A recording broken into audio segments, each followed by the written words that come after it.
Vamos começar falando desse projeto de SAF aí.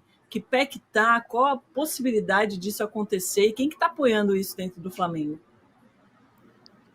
Boa tarde, Domitila. Boa tarde, André, PVC. O projeto já está há um ano, né? Correndo, começou uma ideia ali, se consolidou pelo menos quando na ida da diretoria, principalmente o Landim na Champions League do ano passado, que foi lá ver como é que era o modelo do Bayern, e é esse meio que o modelo que ele estava se inspirando, que era de venda de uma parte ali, um quarto, pensou, podia ser até 30%, enfim, de uma SAF, fazer uma SAF do Flamengo e vender essa parte para financiar a construção do estádio. Ele já falou sobre isso, é o modelo que ele defende, não é o único modelo. Ele pode, já disse que o estádio não depende só disso, mas é o modelo que ele defende para não haver endividamento do clube. Mas é o modelo que ninguém concorda no clube, ninguém é um exagero, mas assim, a grande maioria hoje rejeita, dentro do corrente deles, dentro da corrente da situação e dentro da oposição. Hoje você tem, inclusive, os dois candidatos que têm da situação, que são o BAP e o Rodrigo Dunst, né, que provavelmente vai ter o apoio do Landim, ainda não está oficializado, mas é a tendência hoje. Os dois já disseram que são contra a SAF, né? E eu acho que tem várias coisas aí pelos motivos pelos quais são contra, né? A gente está vendo vários modelos não estão funcionando de SAF. Tem um temor no clube de que, porque o que o Landim está propondo era que o clube social não perdesse controle da gestão.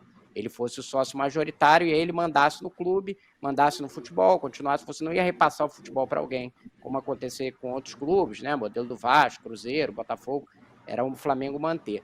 Só que dentro do Flamengo existe muita resistência, entende que pode ser uma brecha para no futuro vender o futebol do clube, ninguém quer isso. Entende-se que o Flamengo não precisa disso, porque hoje é um clube saudável financeiramente, tem a maior receita do futebol brasileiro, então para que você vai mudar o modelo e vender uma parte? Enfim, tem muita resistência, eu diria que hoje a chance não é grande, mas o próprio Landim pode ser que se transforme em presidente do Conselho Deliberativo no ano que vem, ele já está preparando uma candidatura, né? Então a gente ainda vai ter outros capítulos. Eu diria que nesse ano, no ano que vem, dificilmente isso vai andar. Mas para um futuro a gente não sabe se vai mudar a cabeça dos sócios e conselheiros do clube. Hoje a gente vê um cenário de rejeição grande. Aqui na nossa enquete, o Flamengo deve virar SAF, não está vencendo com 59% dos votos. Flamenguistas, se manifestem aqui no nosso chat. Você é a favor ou contra? Não é o melhor momento, né, PVC, para propor esse modelo, porque a gente tem visto o fracasso de outras SAFs, obviamente num modelo diferente, né, como o Rodrigo trouxe para a gente, mas não está muito bom para a SAF aqui no Brasil, não. Eu acho que o modelo da SAF ele pode dar certo.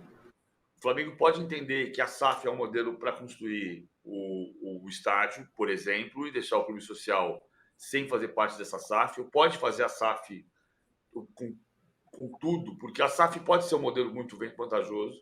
É difícil hoje entender por que um investidor estrangeiro colocaria dinheiro no Flamengo ou no Fortaleza, que tem o mesmo objetivo de ser majoritário. Por que um investidor estrangeiro colocaria dinheiro para não ter o controle? É difícil entender, mas a resposta do Marcelo Paes é muito boa. Ele diz, pode investir sabendo que eu vou gerenciar muito bem e que ele vai ganhar dinheiro. Só que é o que você falou. Hoje, especialmente o caso do Vasco, cria uma insegurança jurídica. Porque está todo mundo olhando para o projeto da SAF com o Vasco em litígio com o seu investidor, com o cara que comprou 70% da quando o Landim falou de modo equivocado que o modelo do estádio não podia ser uma SPE, Sociedade de Propósito Específico, porque o Allianz Parque é uma sociedade de propósito específico e veja o que está acontecendo com o Allianz Parque, é um equívoco completo, porque primeiro não está acontecendo nada com o Allianz Parque, o caminho de negociação melhorou, e como eu já mostrei aqui outro dia, Coliseu é a piscina social do clube, não é o Allianz Parque. Mas, sobretudo, não tem um equívoco porque o Allianz Parque não foi uma sociedade de propósito específico. Tem uma informação errada.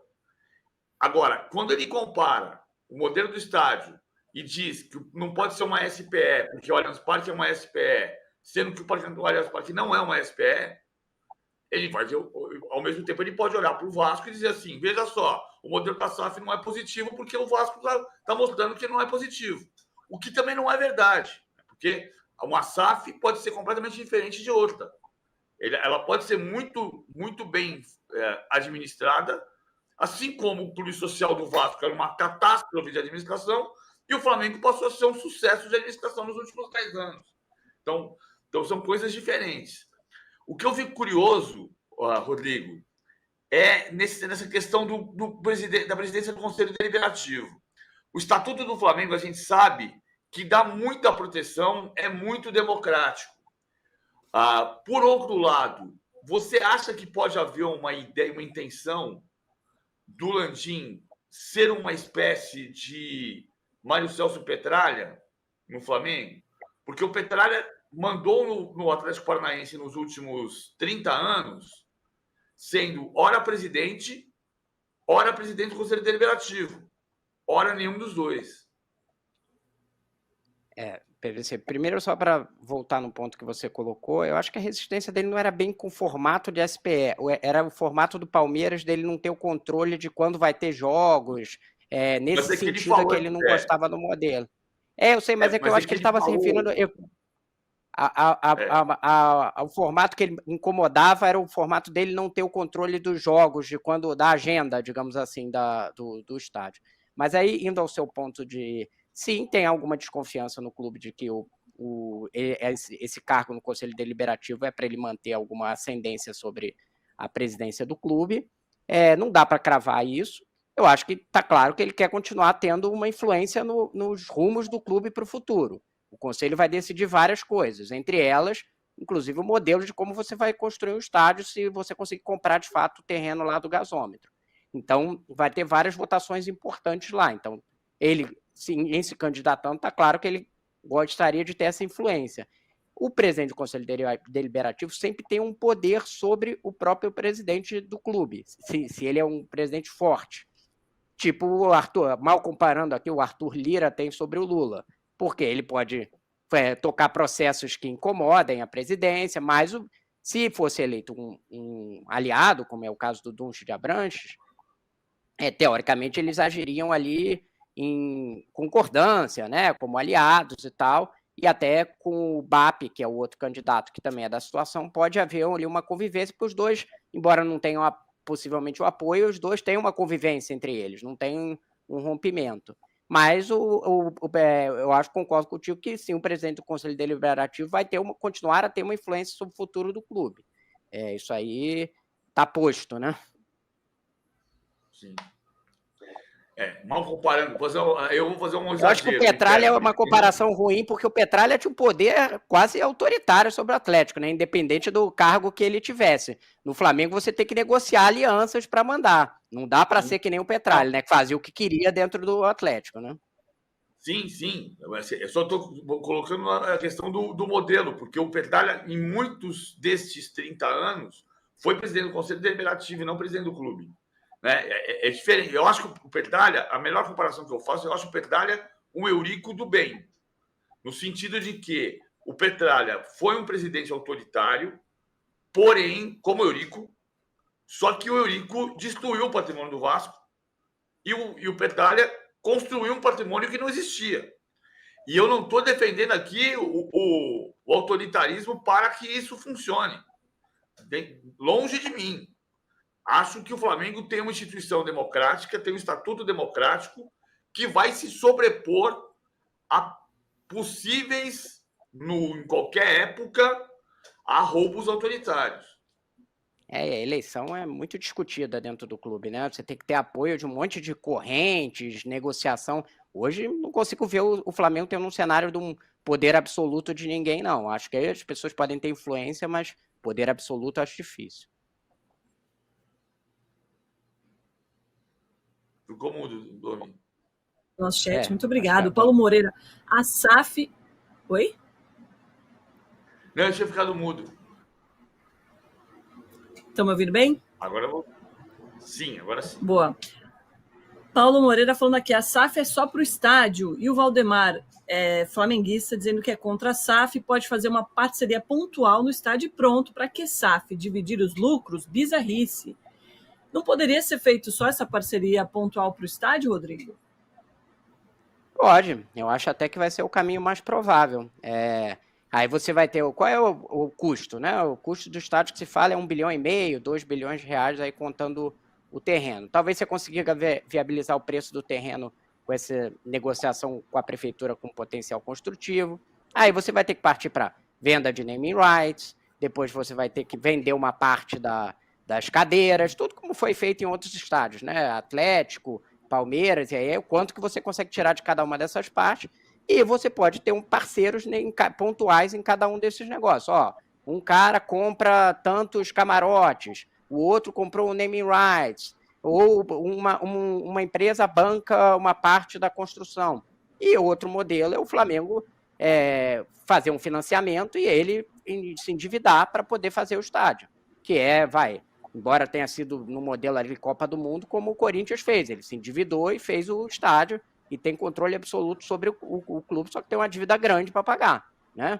Eu acho até que o modelo do Corinthians não se revelou muito positivo, porém ele foi mal executado também, né? Então é o que o PVC já falou sobre SAF e sobre SPE. Nem sempre o fracasso de um modelo significa que ele é ruim. Significa que quem executou de forma equivocada, que é o caso do Corinthians, né? Boa. PVC, sobre o Diniz, rapidamente, antes da gente trazer novidades de Corinthians, São Paulo e Galo, está correndo risco?